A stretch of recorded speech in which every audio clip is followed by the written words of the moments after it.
지금은 아는 것이 힘이다. 시간입니다.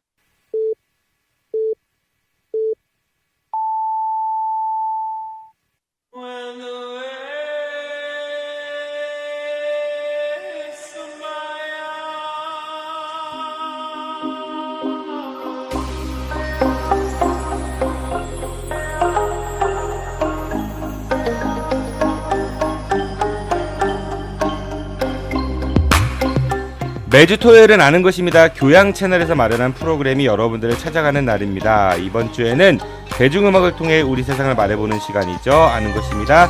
최초의 예능 팟캐스트 염살롱. 오늘은 한국 대중음악계의 독보적인 존재이죠.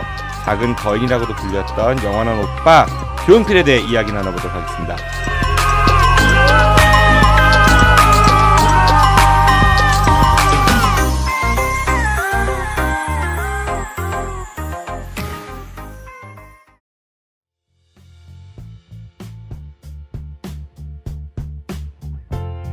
안녕하세요. 아는 것이 힘이다 애청자 여러분.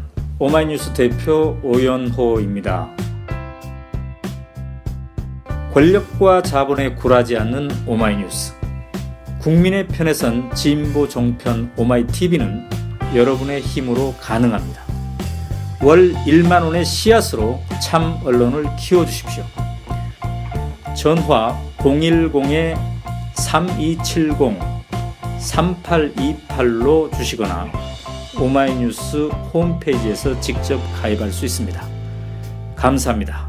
오마이뉴스는 늘 여러분과 함께 하겠습니다. 이제는 2018년 지방선거다. 아무도 알려주지 않는 우리 지역 정치인들에 대해 이야기합니다. 폴리티션 애너토미.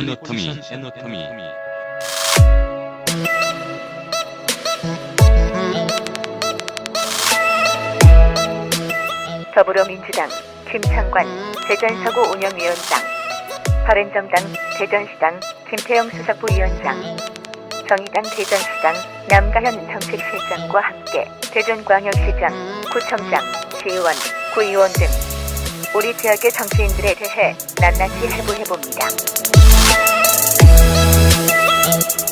지금 팟빵이나 유튜브, 페이스북에서 아는 것이 힘이다를 검색해주세요.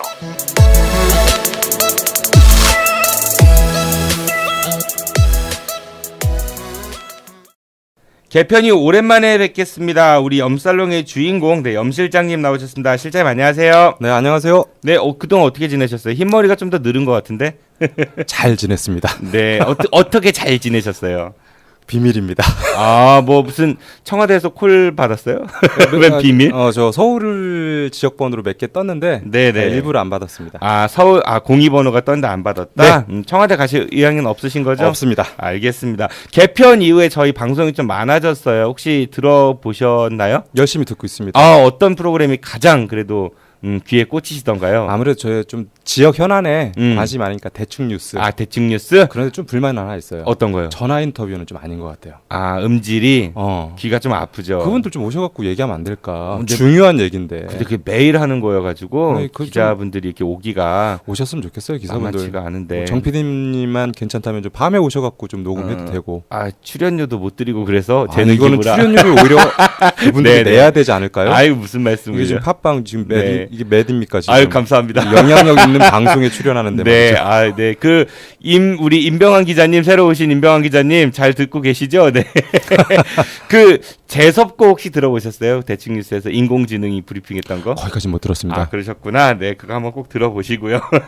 원래는 그리고 우리가 한 분을 더 모시기로 했었어요. 네. 사실 방송에서 이렇게 멋진 음악도 틀어드리고 하면 좋은데 네. 저희가 이제 가난해서 음원을 살 돈이 없습니다. 네, 우리 실장님도 이따가 후원 신청서 하나 써주시고요. 네. 그래서 음악을 못 트는 대신에 직접 이제 불러드리려고 그런 마음으로 기타리스트 한 분을 섭외했거든요. 그분은요 소주를 잔으로 안 드세요. 병으로 드시는. 몇 병이요 그러면? 그냥 병으로 홀짝 한 병. 소주가 7잔 반 나오거든요. 그러니까 그거를 그냥 한 번에 병으로 드시는 이른바 주류 음악인이시거든요. 근데 안타깝게도 그분이 직장을 옮긴 지 얼마 안 돼가지고 업무를 파악하느라 오늘 녹음에 부득이하게 참석을 못했습니다. 다음 방송 때 꼭 소개해드리기로 하고요.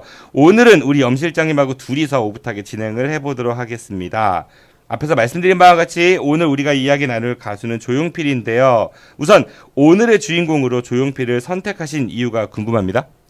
그 지난번에 저희 술 먹다가 그냥 조용필 하면 어떨까 네, 그렇죠. 이런 얘기 했잖아요. 네. 근데 뭐 이렇게 또 얘기하면 또 청취자분들한테 너무 저희가 깐보이니까 아, 왜? 더 내려갈 것도 없어요. 그런가요? 네네. 그 대중문화 소재에서 최근에 70년대, 80년대, 90년대 그 시절 학창 시절 혹은 동네 풍경 이런 것들이 많이 인용되고 그런 영화들이 뭐 한국 그러니까 저희 드라마도 있었잖아요. 응답하라 시리즈 같은 거. 아, 그랬었죠? 이런 거 있고 뭐 최근에 중국 그 영화였던 나의 소녀시대 이런 것들도 많은 관객들이 사랑하고 있거든요. 이런 것들 향수가 나오는 이유가 무엇일까 좀 생각을 해봤어요. 지금 너무 살기가 힘들구나. 뻑뻑하죠. 네. 특히 신자유주의 시대에 이게 신자유주의. 네. 이게 나쁜 건 아니지만 이게 모든 걸 시장에 맡기고 그 다음에 개인들한테 책임을 묻잖아요. 이게 너무 감당하기 힘든 거예요. 그러다 보니까 예전에 그러니까 내건과 대처가 얘기하기 이전에 84년 이전에 그때 시절들 특히 얘기들을 많이 하고 그때가 좋았지 이런 식으로 좀 윤색되는 건 있는데 그래서 그런 얘기들을 많이 하는 것 같아요. 그런 생각을 하다 보니까 그 시대에 누가 가장 우리한테 보편적이고 대표적이었냐 대중 문화 스타 중에 생각해보니까 뭐 딱 한 명 떠오르잖아요. 조용필. 조용필. 네. 조용필은 누구나 좋아한다라고 저는 생각을 해요. 네, 그래서 뭐 조용필 씨 얘기하면 어떨까 이런 생각을 갖게 됐습니다. 조용필 하면은 가수로도 유명하지만은 예전에 뭐 저는 그런 생각을 안 해봤습니다만 나이트클럽 가면은 가장 유명한 웨이터 이름이 조용필 아니었나요? 조용필이었죠. 여기를 가도 조용필, 저기를 가도 조용필. 저 그리고 그 홍명상가 아시죠? 알죠. 네, 지금 거기 없어진. 5층에 줄리아나 나이트라고 있었어요. 아, 본 것 같아요. 지나가면서. 제가 거기를 90년대에 갔었는데 거의 80년대 분위기였어요. 그러니까 말하자면 80년대 끄트머리 그 분위기 있었는데 거기에서는 외국 무희들이 나와서 춤추고 러시아 분들. 네, 그리고 이제 한국 밴드들이 노래를 했는데 그때 인상적인 노래가 뭐였냐면은 조용필의 모나리자. 보편적인 거죠. 그래요. 조용필 하면은 뭐 지금 20대, 10대 분들은 좀 그 기성세대보다는 좀 덜 와닿을 수 있을지 모르겠지만은 뭐 30대 이상이라고 하면 조용필의 어떤 인지도나 뭐 그런 거는 영향력이나 이런 거는 다 알 수 있을 거라 생각이 드는데 우선 우리 조용필이라는 가수의 가치에 대해서 한번 이야기를 해보도록 하죠. 그 가수는 우리 사회에 어떤 가치가 있을까요? 일단 한국 대중음악 시장에서 작품으로 앨범으로 얘기를 하고 그거를 통해서 판매를 해서 한국 음반 시장, 음악 시장이라는 산업이라는 개념을 만든 가수입니다. 그러니까 춤이나 얼굴 이런 게 아니라 오로지 음악으로. 그렇죠. 그러니까 그 전에 그런 가수들이 없었냐? 있었죠, 물론 있었죠. 뭐 30년대 뭐 남인수, 이난영 이런 분들도 있었고 그 당시에도 음반 회사들이 있었고 이후에 쭉 이어졌었는데 조용필이라는 가수가 좀 달랐던 거는 노래를 했다는 거지, 자기 노래를. 이제 그 전에는 어떤 작곡자, 어떤 편곡자의 전속 가수 개념이었거든요. 그러니까 노래 만드는 사람 따로, 노래 부르는 사람 따로, 회사 따로. 근데 조용필은 그 노래를 만들고 부르는 사람, 그리고 내가 싱어송라이터였고 내가 이걸 가지고 내 음악을 가지고 팔 거야. 이 개념을 확립했고 이게 산업에 적용됐어요. 그 전에 말하자면은 산업에서는 가수라는 거는 그냥 소스 하나의 소스, 작곡자 소스, 작사가 소스. 그래서 군소 업체들이 난립했다면은 조용필이 들어서면서 이제 거대 시장으로, 산업으로, 재벌로 이런 식으로 이제 성장하는 거죠.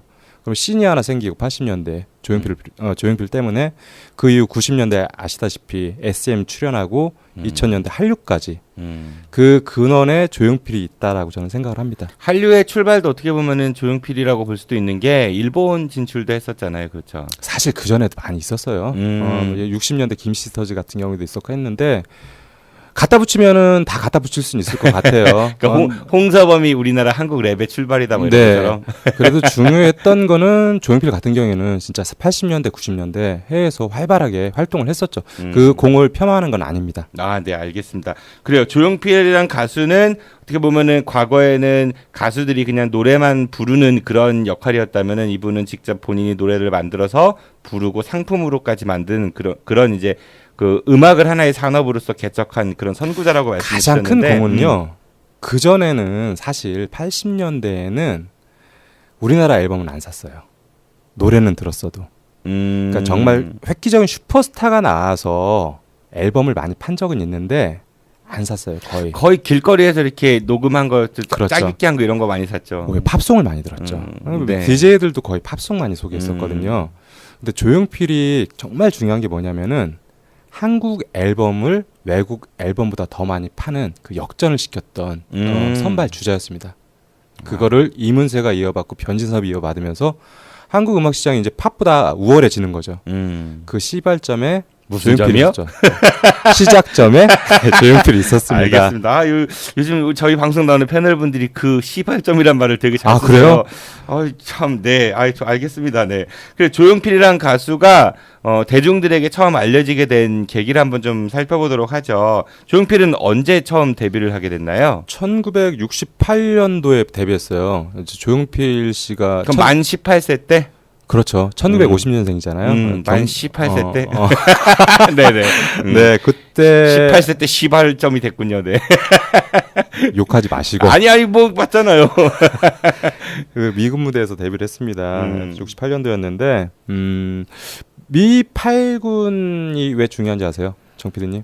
우선은 북한하고 우리가 지금 그 대치 상태이기 때문에 네. 미8군이 네. 있음으로써 네. 이제 북한이 전쟁을 하게 되면은 미군이 자동 개입이 되죠. 네네네. 그래서 중요한 역할을 차지한다고 흔히들 알고 있죠. 네, 음. 뭐 지금 군사적으로 정치적으로 봤을 땐 그렇게 또 볼 수 있고 네. 대중문화 영역에서 미 8군도 엄청나게 중요합니다. 말하자면은 그 1950년대 들어오잖아요. 네. 미군들이 이제 그분들 이제 미군들이니까 전쟁은 없고 휴전 상태고 여기서 이제 뭐 젊은층들 위로할 때 가장 좋은 게 대중문화잖아요. 그 중에서 노래.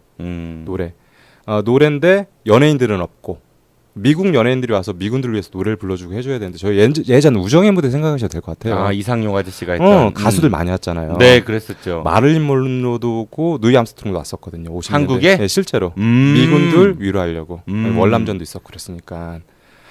그런데 이제 수급이 안 되니까 한국인들이 미 8군 무대에서 이제 공연을 하게 된 거예요. 아, 그러니까 그 가수들은 숫자는 한정돼 있고 그렇죠. 공연은 많이 해야 되니까. 그런데 월급 우리가 나이트클럽에서 짝퉁 가수들 나오듯이. 그렇죠. 근데 엄청나게 월급을 많이 줬어요. 그리고 그 당시에는 전쟁 이후니까 생존의 문제였잖아요. 네. 너무너무 힘들었고.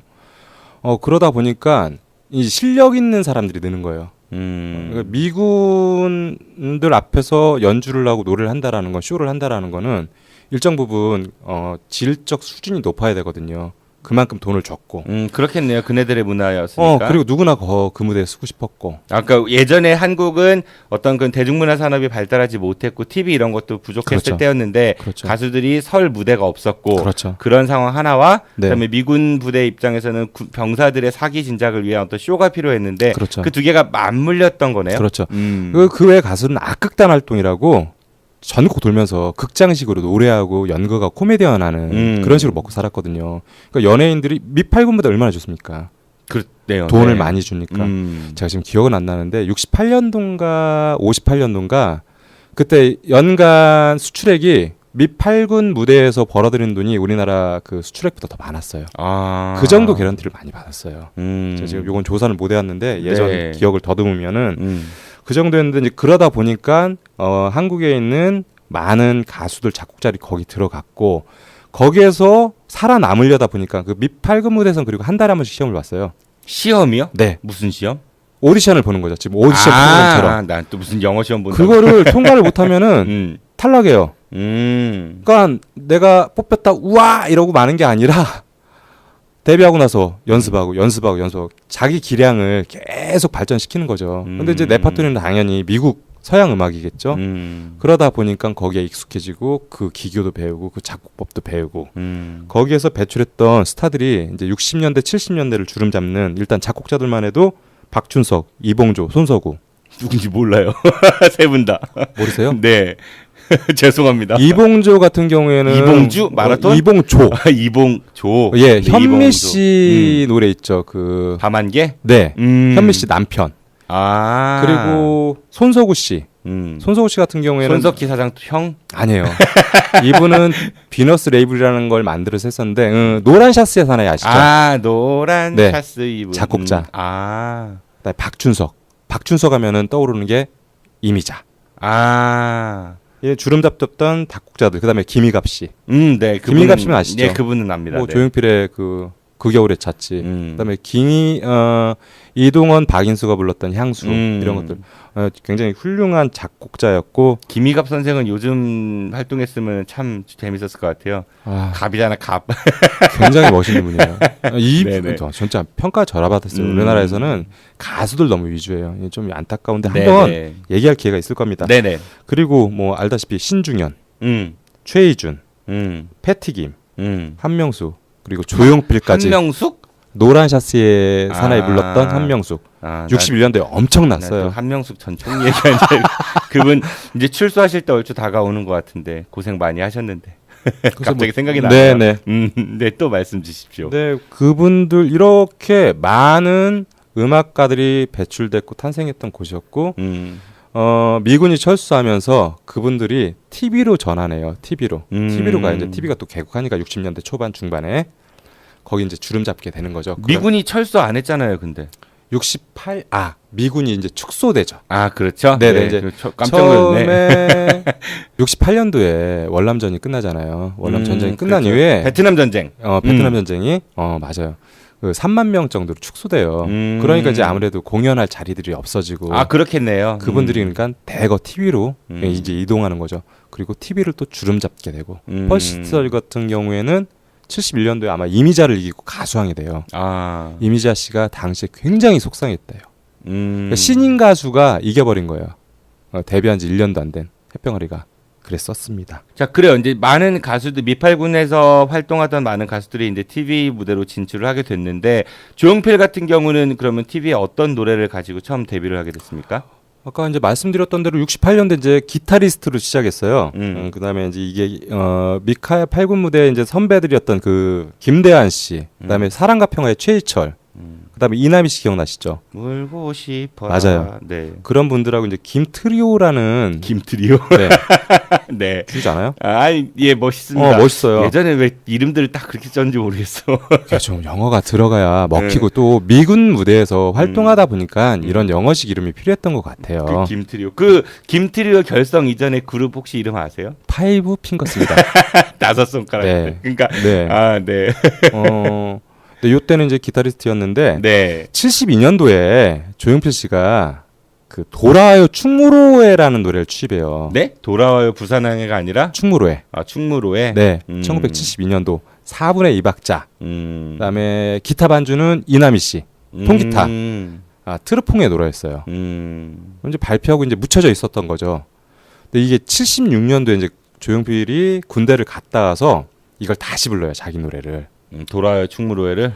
돌아요 부산항이로. 그러면은 가사만 다르고 음은 똑같아요? 네, 멜로디는 똑같습니다. 네. 근데 가사가 좀 달라지고 아까 4분의 2박자 트로트풍이라고 했잖아요. 네. 4분의 4박자 락비트를 넣어서 좀 락 음악처럼 바꿔요. 좀 신나게 좀 그 전에 처량하고 청승맞았다면은 좀 신나게 바뀌는 거죠. 이게 이제 되려고 그러는 건지 그때 왜 조총련 기억하시나요? 조총련, 예. 조총련계 분들이 네. 한국당을 밟잖아요. 네네. 부산부터 오니까 이 돌아와요 부산항이가 그 주제가처럼 이어지면서 전극을 그냥 이제 돌아와요 부산항이 노래로 휩쓸게 되고 당시에 40만 장 정도 이 앨범이 팔렸다고 그러더라고요. 오, 많이 팔렸구나. 이래야 이제 스타가 된 거죠. 데뷔 8년 만에. 스타가 됐으니까 이제 어깨 좀 힘도 들어가고 밤무대 가면 이제 개런티도 많이 받고. 돌아와요 부산항에는 실제로 친일 노래 아니냐 이런 논란도 좀 있었던 것 같아요. 그러니까 그 일본 사람들한테 제발 다시 조선으로 와주세요. 뭐 이렇게 한다. 뭐 이런 얘기들 좀 있었던 것 같거든요. 그건 대중문화의 텍스트들은 해석이 네. 나름인 것 같아요. 네네. 네네. 그러니까 근데 원래는 그 당시 시대적 분위기는 조총련계 이제 그 교포 제일교포들이 한국에 오면서부터 이제 네. 좀 짠한 마음의 그런 주제곡처럼 사용됐었다. 네, 그 정서적 사실- 반영이 있었다. 그렇죠. 근데 그것도 있었는데 75년도 저희가 많이 얘기했지만 대마초 가요정화 조치 이러면서 스타들이 다 사라졌다 그랬잖아요. 싱어송라이터들이. 네. 그러니까 이제 다 트로트 부르는 분들만 있으니까 여기에 젊은 가수를 내지 새로운 장르를 넣어야 되는데 없는 거예요. 그런데 이게 공교롭게도 락 그룹들을 다 해체됐거든요. 뭐 대마초 때문에 잡혀가고 밤무대 이제 철폐하고 뭐 영업 못하게 하고 이런 식으로 압박하니까 락 그룹에 했던 보컬리스트들이 다 솔로로 데뷔해요.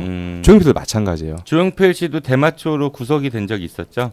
그렇죠. 그 이전에 하여튼 조용필이 이제 그 도라의 부산한 게 이제 트롯 고고라는 장르였고 윤수일, 함중아, 그다음에 채원 이런 분들이 다 데뷔하면서 채원 같은 경우에는 뭐 77년도에 가수왕되고 이제 이렇죠.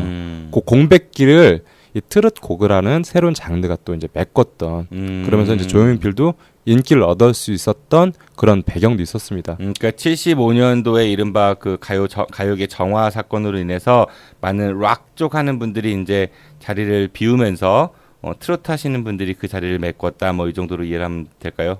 트로트 하시는 분들이 있었고 락 그룹들은 대여섯 명이 같이 하잖아요. 솔로로 데뷔하기 솔로 시작했고. 데뷔한 거죠. 그분들이 이제 그분들이 근데 락을 안 하고 트로트와 결합한 락 트롯 고고 이제 좀 혼종 하이브리드 장르가 이제 탄생한 거예요. 말하자면 융합 시대네요. 그렇죠. 네, 알겠습니다. 그 조용필 씨도 조용필 씨라고 한 조용필 선생님도 이 선생님이라고 호칭하는 게 코칭 안 해도 될 것 같은데요, 뭐. 뭐 근데 뭐 나이도 많으시고 하니까 우리보다 아무튼 그럼 이 조용필도 가요정화 조치가 끝나고 다시 이제 화려하게 복귀를 하게 되죠. 네. 화려하게 복귀를 해서 승승장구하는데 저희 한번 예전에 얘기했었는데 대마초 사건 있잖아요. 네. 이게 대마초 사건 때문에 누군가가 고발을 해서 잡혀가서 물고문을 당해요. 물고문? 네. 아까 이 몰래 폈는데 누가 찔렀구나. 그렇죠. 누가 잘 나가니까 찔렀대요? 몰라요. 그건 밝혀지지 않았습니다. 혹시 본인이 찔른 건 아니고? 제가 이 당시에 나이가 몇 살 안 될 때라서 찌르지 못했습니다. 그래서 물고문도 당했고. 주전자 고문 저 그 강원 씨라고 대중음악 평론가 있어요. 98년대 리뷰에서 인터뷰 가진 게 있거든요. 제가 요 구절 한번 읽어보면은 주전자 고문도 치가 떨리고 한 사람이 간신히 들어갈 수 있는 벽틈 사이로 밀어놓고는 무시무시한 강목으로 찔러대는데 거기엔 인간이 없었다. 기억하기도 싫은 시대라고 얘기를 하고 있습니다. 그 박정희 대통령 시대죠? 그렇죠. 그때는 그 이제 잡아간대요. 막 팬대요. 이유도 안 물어본대요. 그리고 지금 뭐 이제 A4 용지 말하자면 100지 몇 장 주고 적으라고 그런대요. 50명. 모른대요. 이유를. 적으라고 그런대요. 그냥 적으라고 아무나. 네. 뭐 그러면 한 놈 이런 것도 아니고 그냥. 그럼 본능적으로 요즘 지금 세상이 이렇고 이거구나. 없던 사람 이름까지 다 적게 된답니다. 그럼 박정희 적으면 어떻게 되지? 더 맞겠죠. 박정희, 박근혜, 박근영 더 맞겠죠. 박지만 때문에 박정희가 일부러 그랬다라는 얘기도 있잖아요. 그분도 뭐 마약 관련해 갖고 수감된 적도 있었죠. 그 자기 아들이 누구 친구들하고 어울리는데 못된 놈들이고 이놈들은 뭐 대마초랑 마약을 하더라. 우리 아들 살리려니까 이거 해야 되겠다. 이런 얘기도 있었죠. 아무리 저 대마초 사건 이후에 이제 자의반 타이반으로 가요계를 은퇴해서 일본으로 밀항할까도 꿈을 꿨는데 안 됐죠. 그러면서 지금 조용필이 명산하고 우리나라 이름 있는 산하고 사찰 이런 데를 다니면서 훈련을 해요. 그냥 소리 빽빽 지르고 혼자 이러면서 득음을 하기 위해. 그게 조용필 씨가 그걸 했던 게 내가 나중에 뭐 이렇게 슈퍼스타가 될 수 있어 이런 게 아니라 너무너무 답답해서 하다 보니까 그게 일종의 트레이닝이 된 거예요. 근데 이제 조용필이 참 집요하고 이런 게 나오는 거죠. 우리 같으면 막 술 먹고 세상 못 살겠어 하고 이럴 것 같은데 이 양반은 또 이 양반답게 풀어낸 거예요. 그러다 보니까 그 전에 미성이었어요. 조용필 목소리가 탁성으로 바뀌어요. 뭐 쫙쫙 판소리 하시는 분들 막 피토하면 쫙 올라간다 그러잖아요. 네. 그런 이제 고음 탁성 섞인 고음을 얻게 되는 거죠. 아, 부럽다. 난 견성인데. 그러면서 이제 뭐 박정희 대통령이 죽고 나서 1979년도 12월에 이제 드디어 해금이 되죠. 그 이유는 이제 알고 있는 대로입니다. 어떻게 알고 있는 대로죠? 1980년대를 이제 지배하는 한 명의 슈퍼스타가 탄생하게 네, 됩니다. 그래요. 80년대로 한번 넘어가 보도록 하죠. 그러면은 80년대 조용필은 어떤 음악들을 대중들에게 선보였습니까? 1980년 조용필 1집이 발표됩니다. 근데 그 전에 조용필이 서너 장의 앨범을 발표했어요. 근데 공식적으로 1집이라고 자기가 이름을 넣어서 발표를 해요. 근데 이 앨범이 아까 잠깐 저희가 모두의 말씀 나눴는데 앨범 위주의 음악 산업으로 전환시켰던 게 조용필의 공이었다고 그랬잖아요. 이 1집에 모든 게 다 들어 있습니다. 일단 그 대중음악 평론가 강원이 진짜 조용필에 대해서 많은 얘기를 했는데 저도 이분 얘기에 대해서 좀 많이 공감한 분인데 일단 그 두 가지 노래가 있어요. 1집에. 하나는 창밖의 여자, 하나는 단발머리. 단발머리 같은 경우에 그 당시 이제 비지스 유행했던 디스코 음악 차용했고 창밖의 여자면 전형적인 성인 취향의 발라드. 이게 80년대, 90년대 한국 대중음악 두 개 장르였잖아요. 지배하는 주요 장르에 시작했던 게 조용필이 원형을 제시했다. 아, 1집이 상당히 역사적 의미가 있네요. 네, 그런 의미가 있고 또 하나는 그 전에 가수들이 앨범을 낸다는 건 가서 노래를 부르기만 했어요.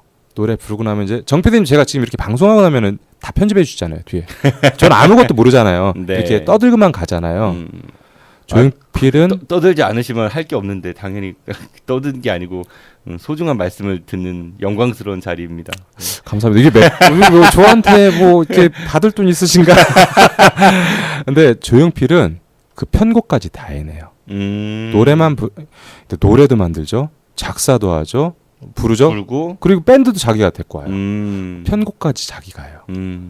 그러니까 레코드를 하면서 할 게 없어요. 원맨쇼네. 그렇죠. 근데 이 편곡까지 한다라는 건 곡에 대한 지배력을 자기가 갖고 있다라는 거예요. 그렇죠. 단지 내가 노래만 부르고 마는 게 아니라 이 곡에 대한 이 앨범에 대한 그러니까 이제 음악 감독으로서의 역할. 신중현이 몇 번 했다가 실패했던 걸 조용필은 이루어내고 이게 대중에게 어필돼서 100만 장이라는 앨범이 팔리죠. 100만 장? 네. 그리고 조용필이 진짜 영악한 게 여기에 그 아까 얘기했던 발라드 창밖의 여자, 그다음에 댄스였던 단발머리, 그다음에 한오백년. 아, 그건 트로트 같은 민요잖아요. 민요 같은데. 민요. 이런 것들. 그러니까 젊은 층, 10대, 성인층, 그다음에 노년층까지 모든 세대가 좋아할 수 있는 노래를 다 담은 거예요. 아. 그렇게 안 하잖아요, 우리가. 뭐. 진짜 보통 타겟이 딱 정해져 있는데. 뭐 좀 슬로우 곡이면은 서너 곡에 좀 빠른 거 한두 개 이런 식으로 앨범을 배치하는데 조용필은 누구나 좋아할 수 있는 젊은 층 이런 식으로 노래를 배치해서 이런 것들은 그 전에 누구도 안 했던 앨범 배치였어요, 노래.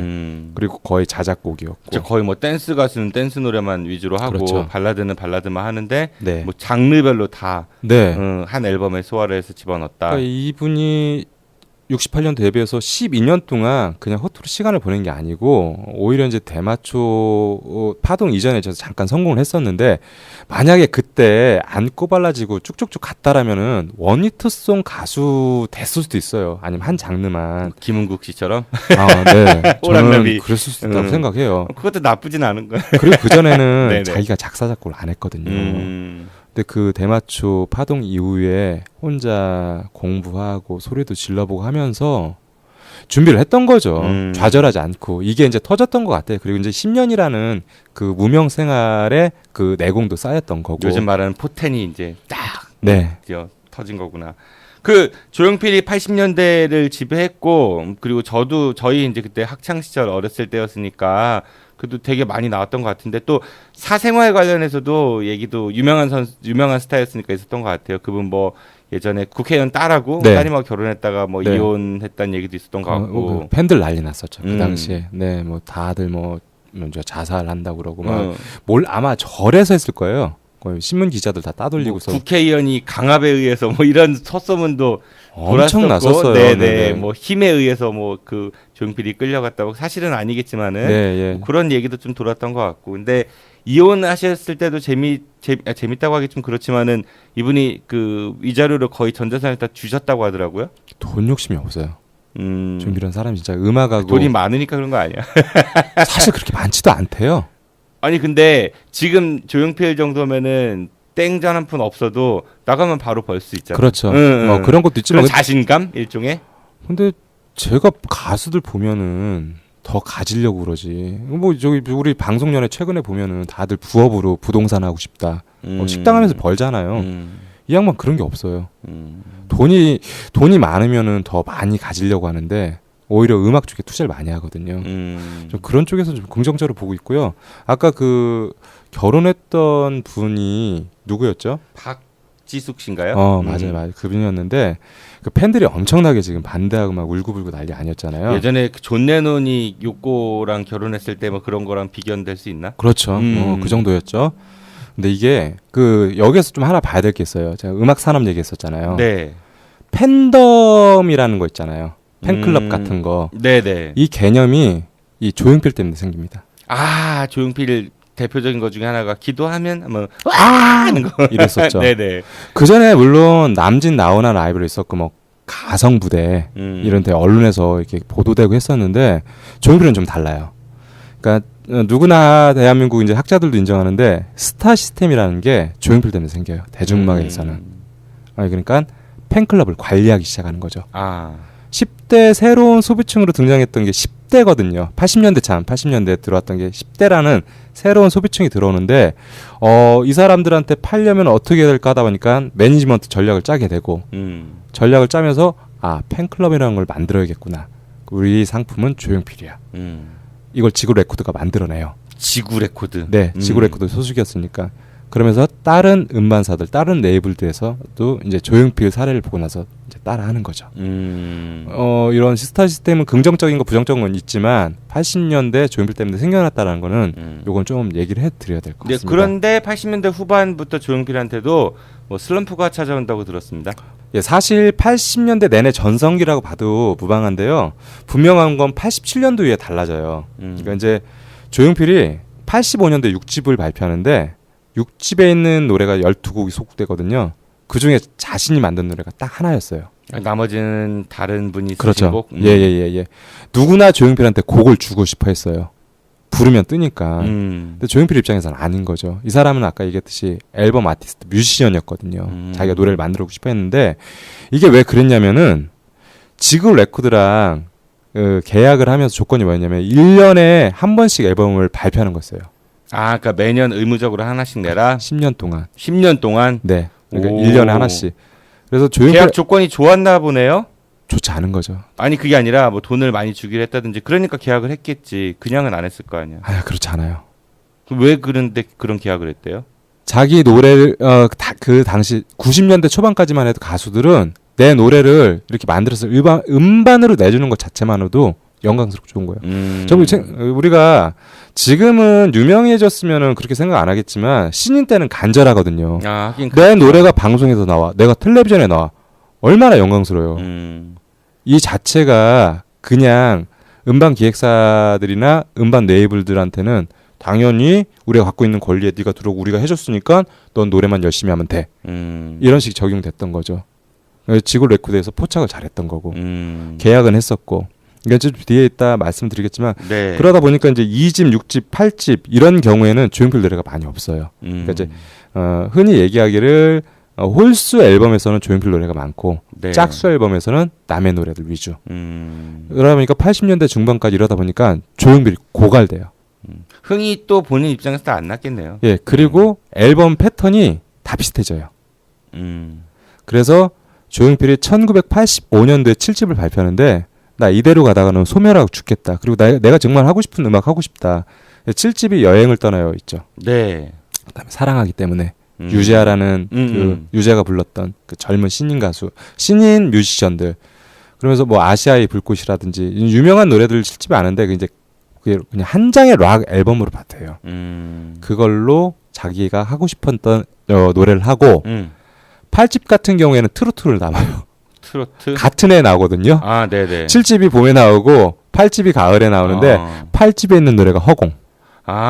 그 인기 많았잖아요. 그 겨울에 찾지. 킬리만자로의 표범. 아, 명곡들이네 다. 하나는 내가 하고 싶었던 거. 하나는 남의 작곡자 남의 노래지만 또 이걸 또 소화시켜요. 이러면 이제 확 소진해 버리는 그러면 거죠. 허공하고 킬리만자로의 표범 이런 건 남의 노래예요? 허공 같은 경우는 정봉숭 씨가 만들었고 킬리만자로의 표범은 우리가 아까 얘기했던 김희갑 작사 양인자 네, 양인자 작사 김희갑 작곡. 그 겨울의 찻집 같은 경우에는 김희갑 작곡. 그래도 잘 맞았네요, 그렇죠? 아무 노래나 다 소화 잘하는 거예요. 누구나 노래를 주고 싶어 했거든요. 그러다가 조용필이 87년도에 센 걸 하나 얘기합니다. 나 이제 가수한 그만 받겠다. 가수왕을 안 받겠다. 네. 참 도도하네요. 네, 우리 같은 상상도 못할. 실제로 81년도부터 86년도까지 MBC 가요제의 그랑프리를 조용필이 계속 수상해요. 82년도 얘가 있었죠. 이용. 2000 계절로. 맞아요. 네네. KBS 같은 경우에는 81년부터 85년까지 다 봤는데 84년도엔 김수철, 86년도엔 전영록. 근데 이건 좀 KBS 같은 경우에는 일부러 좀 배려했다라는 얘기도 있었어요.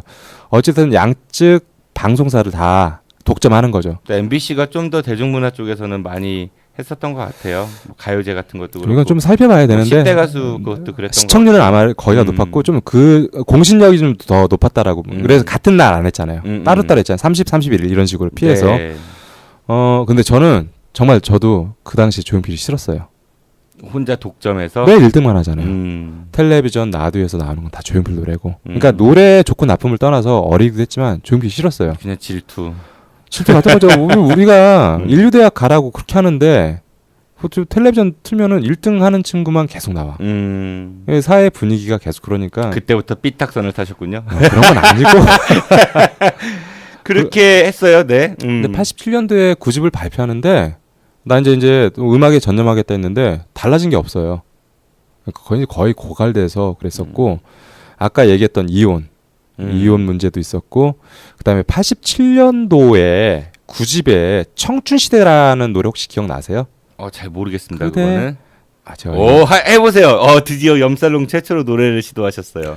그게 맥콜이라고. 그대여 내 손을 잡아줘. 아니 그거요? 그 노래 아니고 맥콜이라는 하여튼 그 음료수 있잖아요. 네, 맥콜 거기서 이거 나오지 않았나? 아니 노래? 그 청춘시대가 나와요. 배경음악 나오는데 그 전주가 84년도에 잉이 맘스틴이라고 혹시 기억하세요? 네? 속주 기타리스트 잉베이 맘스틴. 잘 모릅니다. 죄송합니다. 팝 비욘드 선이라고 하여튼 뭐 저기 에릭 크랩튼, 제프 백 이런 식으로 일대 혁신 지미 핸드릭스 생각하시면 돼요. 네네. 80년대 모든 기타리스트들 전 세계 모든 기타리스트들은 다 그 잉베이 맘스틴, 잉이 맘스틴 흉내를 냈어요. 그분의 문법은 속주 기타였어요. 빠르게 연주하는 거. 네. 근데 이 청춘 시대가 잉베이 맘스틴의 파워 비욘드 더 선의 표절곡이었어요. 근데 이게 조용필이 만든 노래가 아니에요. 그때 기타리스트가 제가 기억이 안 납니다. 그 기타리스트가 만들고 조용필이 좋다 이거 한번 해보자 였는데 이제 나중에 이게 표절로 판명된 거죠. 그러니까 조용필처럼 슈퍼스타가 거의 이제 대한민국 최고의 가수가 얼마나 큰 상처를 입었겠어요. 그렇겠네요. 네. 네. 이제 이러면서 이제 슬럼프를 겪게 되죠. 그래도 이제 올림픽 때 뭐 서울 이러면서 부활은 하지만 이런 식으로 소멸된다라는 느낌이 있었어요. 이제 정점을 찍고 내려오고 있는. 그렇죠. 그런 논란 얘기하셨으니까 그것도 있었던 것 같아요. 91년인가요? 그 프로야구 개막전 때 조용필이 나와서 이제 애국가를 불렀는데 맨 마지막에 길이 보전하세 그거를 우리나라 만세라고 했다가 욕 많이 먹었죠. 무슨 국민 가수가 애국가도 모르냐고 뭐 이런 일도 있었던 것 같고 좀 암흑기라고 해야 될까? 그러니까 과거 명성에 비해서 좀 떨어지는 그런 시기가 있었던 것 같은데 그 좀 식상하기도 했어요. 사실은 그때쯤에 아무리 좋은 거라도 매일 듣고 반복되면 질리잖아요. 그러면서 또 80년대 후반에는 발라드 스타 이문세, 변지섭이 나오면서 약간 이제 필드에서 조금 비껴나는 이런 모습도 보였죠. 그러다 90년대에 이제 서태지가 등장을 하고 가요계가 좀 뭐랄까 젊은이들 위주로 재편이 되면서 더 많이 뭐 댄스나 랩 이런 것들 등장했던 것 같은데 90년대 조용필은 어땠습니까? 90년대 들어서 가장 큰 특징이 소비 주체가 바뀌는데 80년대 10대랑 90년대 10대는 다르잖아요. 우리 세대죠. 그렇죠. 실제 뭐 저 세대. 90년대 세대 특징은 빚이 없어요. 이데올로기로부터 빚 없고 역사로부터 빚 없고 정치적으로 빚 없고 풍족한 용돈 세대였고 우리는 우리 인생을 살 거야. 아니, 개인주의. 그렇게 사셨나 봐요. 정치 네. PD님 그렇게 네. 못 사셨나 봐요. 네. 그러면서 이제 민주화도 됐고. 그러니까 이제 저 엑스테드 얘기도 나왔었고 마이카 얘기도 나왔었고 이 오렌지존 얘기도 나왔었고 낑깡족도 있었고 그런 세대들이 조용필을 봤을 때 사람 비탄 섞이고 뭐 이렇게 좀 추상적인 관념적인 이런 노래들 부르니까 재미가 없는 거죠. 오히려 우리 신세대 노래들이라든지 뭐 현실 비판을 얘기한다든지 이런 문법을 달리하는데 조용필은 거기에서도 그전 정서랑 비슷하니까 배척해야 될 무엇 이런 식으로 조용필을 생각했던 거죠. 그러니까 구시대 뭐 그렇죠. 유물. 분명히 고전한 건 사실입니다. 조용필이 그 시대에. 그래도 조용필답게 돌파를 해냅니다. 어떻게 돌파를 했습니까? 조용필이 돌파해냈던 거는 좀 차별성을 둬요. 그전 음악과는 다르게 이제 추억 속의 제외 기억나세요? 추억 속의 제외? 네. 생각이 안 이제 나는데. 조용필 12집에 있던 타이틀곡인데 90년대가 시작되면서 조용필이 1집, 2집, 3집 이런 식으로 언명을 했는데 12집은 90하고 볼 1 이렇게 표시를 해요. 그러니까 90년대 새롭게 1집으로 시작하겠다. 그러니까 이제 자기도 탈피하는 거죠. 이제 그 추억 속의 제가 소히트를 하고 13집을 만드는데 이게 조용필이 고민했던 건 그런 것 같아요. 내가 이제 인기도 얻을 만큼 얻었고 돈도 벌을 만큼 벌었고 내가 하고 싶은 음악도 많이 했다. 이제 내 음악을 하겠다. 그러면서 생각했던 게 이게 이제 막히면 우리도 서양 사람들이 막히면은 고대 히랍 철학으로 돌아간대요. 그리스도신화로. Return to the Nature. 예. 이렇게 돌아가서 원리부터 온대요. 조용필은 대중음악의 시작이 미국 음악이었고 흑인음악이었고 대중음악이었잖아요. 이게 이제 삼박자였는데 이 본질이 뭘까 생각했더니 팝이었어요. 그래서 팝의 본질을 좀 고민하면서 그러면서 만들었던 게 13집. 13집 꿈. 화려한 도시를 완전 자전적인 노래. 네. 그걸 미국 프로듀서, 미국 연주자들을 섭외해서 녹음해서 만들어요. 미국식 음악을 했지만 조용필이 유일하게 모든 한 앨범에 자기 작곡으로 채운 거는 13집이 유일합니다. 그 전에 물론 뭐 10곡 넣으면 7, 8곡은 조용필이 만들고 했는데 이 13집에는 자기 노래를 다 넣어요.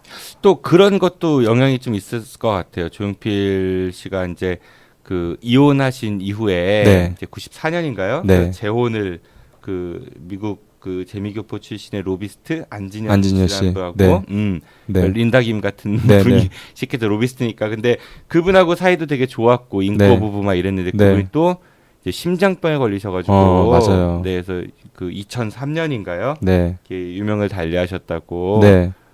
그런 그 개인적인 배경도 음악에 많은 영향을 주지 않았을까 네. 활동과 그런 생각도 드네요. 맞아요. 그런 것도 있었을 겁니다. 좀 새로운 사랑도 나눴고 좀 안정되고 여유 있었어요. 그러면서 이제 어덜리 컴펄런트라고 자기 성인층, 자기를 지지해줬던 세대들을 좀 위로하고 이런 것들을 노래를 만들죠. 뭐 14집 고독한 넌너, 15집 남겨진다 독백 이런 것들, 뭐 17집 신구의 아침, 그리고 90년대 후반에 IMF가 외환위기가 터지잖아요. 네.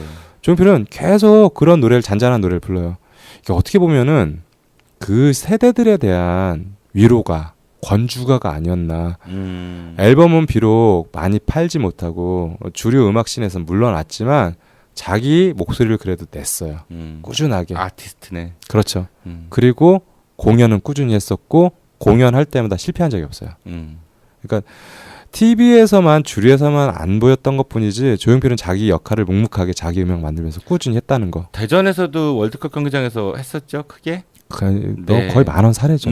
가셨었어요 혹시 그때? 못 갔습니다. 그러셨구나. 네, 저도 못 갔습니다. 조용필이 90년대 끝났다는 얘기를 많이 했는데 전혀 그렇지 않았죠. 근데 이분이 그 음악가로서도 활발한 활동을 했지만은 그 사람들은 잘 안 알려진 부분 중에서 굉장히 기부 활동이 많다고 하더라고요. 그러니까 맞아요. 포브스가 선정한 아시아의 기부 영웅 중 한 명으로 선정되기도 했었고, 그러니까 부인 그 두 번째로 결혼했던 고 안진현 네. 씨, 그분 이제 심장병으로 돌아가셔서 심장병 재단에 이렇게 매년 그 3억씩 기부도 하고. 꽤 80년대부터 꽤 유명했어요. 그거는 진짜. 네. 워낙 아이들을 좋아해갖고 특히. 그리고 그 부인이 남기고 간 상속액 한 그 당시 24억이니까 엄청나게 큰 돈인데 엄청나네요. 그걸 전액 다 이제 또 재단에 기부했다고 하고 지금까지 기부액이 대략 100억 이상은 될 거라고 대단합니다. 그러니까 공식적으로만 84억이라니까 네. 그런 부분들은 사실 언론에서 크게 조명이 안 됐던 것 같기도 해요. 또 자랑도 안 하고 얘기도 안 하고 음. 오로지 음악 얘기만 하고 음악 얘기도 안 하죠. 노래만 부르죠. 네. 공연장 가서도 유명한 거 있잖아요. 얘기 안 한대요. 음. 안녕하세요 조용필입니다. 노래 그래놓고 끝날 때까지 부르고 안녕히 가십시오. 팬들이 그렇게 좋아한대요. 3시간, 4시간을 쉬지 않고 해요. 제가 폴 맥카트니 내한 공연 왔을 때 갔었거든요. 아, 네. 폴 맥카트니도 얘기 별로 안 해요. 3, 40곡을 3시간, 4시간 하더라고요. 거긴 말이 안 통하니까 안 한 거 아니었어? 한국말 간간히 섞었는데 내가 봤더니 그러니까 이게 정말 고수들은 말이 필요 없구나. 자기 노래가 퍼포먼스고 자기 노래가 관객들을 행복하게 해주는 거구나. 그러면은 그 얘기는 듣기에 따라서 고수가 아닌 사람들이니까 콘서트 때 말 많이 하는 사람들은 고수가 아니다 이렇게 들릴 수도 저는 있습니다. 진짜 지루해요. 노래 들으러 갔는데 아니 뭐 말 잘하는 그 재밌게 하는 가수들도 많잖아요. 그 재담이 또 한국 대중음악의 한 축을 무너뜨리기도 했다고 생각 들어요. 아 그럼 그거 우리 나중에 또 얘기 다뤄보도록 하고 그래서 90년대를 넘어가고 이제 2000년대 네. 2017년이니까 그 2000년대 우리가 시간이 얼추 됐거든요. 네. 2000년대를 좀 짧게 정리해줘 보시죠. 80년대 11장, 90년대 6장, 2000년대 들어서 조용필 단 한 장의 앨범만 냅니다. 아까 얘기했던 이제 안진현 씨 돌아가시면서 그 18집에 이제 진이라는 노래도 다 먹고 오늘 이상하게 18이 많이 나오네요. 뭐 네. 자꾸 의식하지 마세요. 아니, 자꾸 이렇게 들려서. 네. 근데 이제 조용필이 집중했던 게 뭐냐면 공연이었어요. 공연 80년대, 90년대 꾸준히 했었는데 2000년대 들어서 이 양반이 또 생각했던 게 뭐냐면은 뮤지컬을 대형 뮤지컬, 락, 오페라 이런 거를 좀 하려고 했었어요. 시도도 했었고 그래서 이제 뭐 18집에 있었던 노래 중에 도시의 오페라, 태양의 후예 그 왜 실미도 배경음악으로 쓰였었잖아요. 아 그 요즘 예, 송중기 뮤직비디오. 드라마 말고. 네네네. 네네네. 네네. 군함도 말고. 네. 그 기억도 있었는데 당시에 2000년대에 조용필이 평양 공연했던 거 기억하세요? 아, 네 뉴스에서 봤습니다. 네, 두 번째로 했거든요. 네. 처음이 이미자였고 그리고 정치인들이 조용필 공연에 오기 시작해요. 사진 찍으려고. 나는 대중문화예술을 사랑한다. 나는 문화를 아는 정치인이야. 이제 말하자면은 아티스트를 넘어서서 하나의 유력한 문화 정치인으로 이 세월이 쌓여서 이제 인정받게 되는 시기가 2000년대였어요. 그리고 조용필은 열심히 또 버텼고 공연 열심히 꾸준히 했고 앨범은 비록 단 한 장밖에 안 냈지만 열심히 활동하면서 노래 부르면서 전국을 순회하죠. 그러니까 과거에는 활동하는 아티스트였다면은 현재의 모습은 활동은 비록 좀 줄었을지라도 그 의미 존재 자체만으로도 우리 대중음악계에 큰 영향을 끼치는 그런 존재로 자리매김했다. 네. 얼마 전에 19집 나왔잖아요. 2013년도 4집. 그때 조용필 앨범 몇 장 파신 줄 아세요? 모르겠습니다. 맞아. 솔직히 말씀드리면 10,000장 팔면 많이 팔아요. 아이돌 빼놓고. 요새는 그렇죠. 음원으로 보통 하니까. 저 그때 20만 장 넘었다고 들었어요. 당시에. 오. 아마 30만 장 넘었을 수 있는데 제가 거기까지는 조사를 못했는데 싸이가 그때 강남스타일로 빌보드 차트 2위 할 때였어요. 아, 네네. 싸이도 그만큼 못 팔았어요. 앨범을. 저 깜짝 놀랐어요. 분석이 안 되더라고요. 도대체 왜 사는 거야? 그러면은 이분들만 사는 거야? 조용필 좋아하는 사람들만? 그때 고수 팬들만? 아니더라고요. 젊은 층도 많이 사더라고요. 그러니까 이제 조용필 19집에 좀 모던락, 그다음에 노래는 단 한 곡, 외국인 작곡자들, 현대 트렌드를 모던락이라는 문법으로 다시 한번 따라가더라고요. 그러니까 이제 노년층 입장에서는 조용필이 워낙 노래를 잘하니까 뭐 다 이해하고 중년층 입장에서는 같이 성장하고 뭐 슬픔과 기쁨을 나눴던 거고 그다음에 젊은 층 입장에서는 노래 신선한 거예요. 한국에서는 이런 주류에서는 음악이 없었는데 조용필이 도대체 누가 뭐 트로트나 부르고 옛날 노래만 이렇게 이런 노래만 부르는 가수였는데 뭐 바운스라든지 헬로 이런 노래 보면은 완전 신세대 노래잖아요. 이런 것들을 부활하는 걸 보면서 아 정말 대단하구나. 그리고 조용필이라는 컨텐츠가 이제 하나의 상품을 떠나서 하나의 한국의 대중문화의 하나로 자리 잡았구나. 소장품으로서의 가치도 예. 있을 것 같고. 이거를 50년 동안 보여줬던 게 이제 조용필이었죠.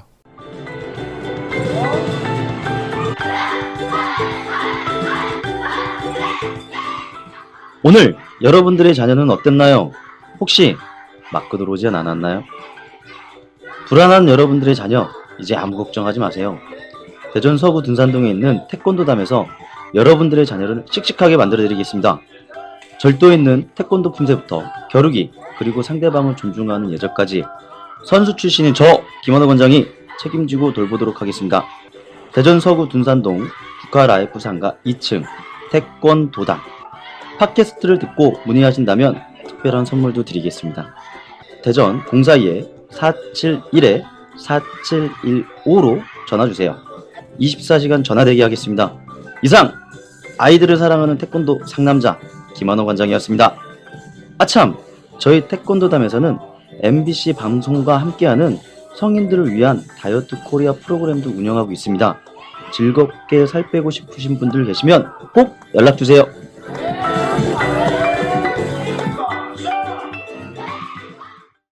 지지율은 낮지만 우리는 진짜 진보와 보수를 꿈꿉니다. 김윤기, 김태영의 Minority Report.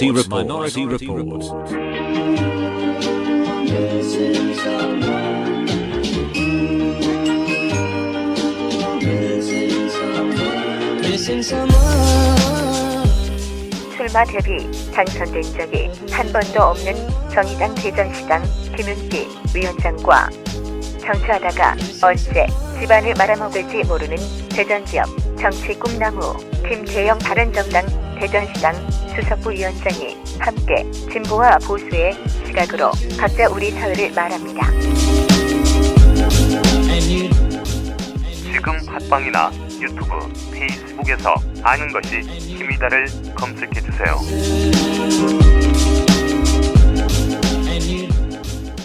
그래, 그럼 우리가 오늘 조용필이라는 가수에 대해서 이야기를 나눠봤는데, 그러면은 염대영 실장님에게 조용필은 어떤 가치로 다가오죠?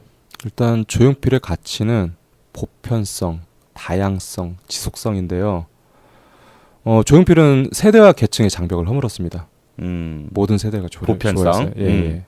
그 다음에 아버지와 아들이 농부와 대통령, 뭐 가진 자 없는 자 누구나 좋아할 수 있는 음악을 했어요. 다양성이 있었죠. 그 다음에 그 사람이 지금 50년째거든요.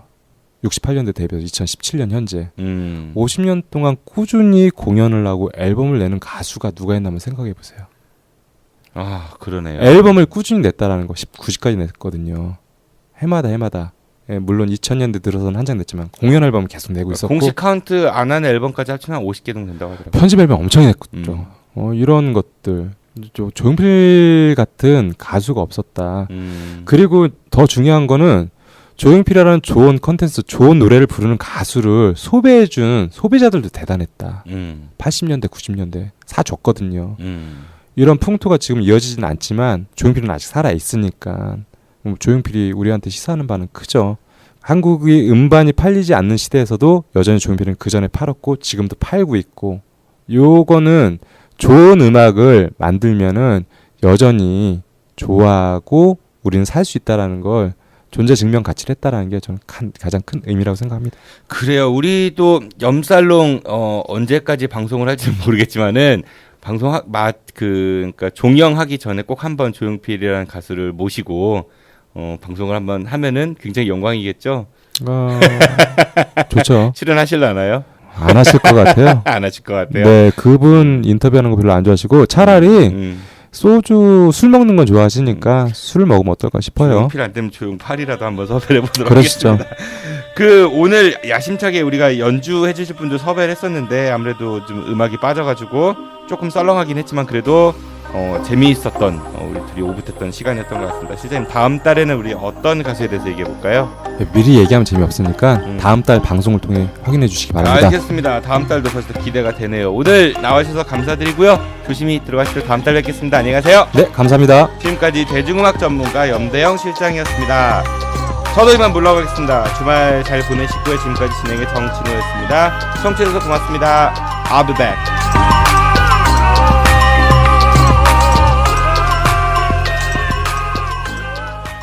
끝난 줄 알았지. 여러분의 참여를 기다립니다.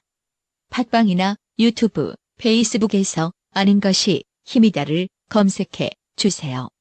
청취 후기나 출연 신청, 제보 모든 것을 환영합니다.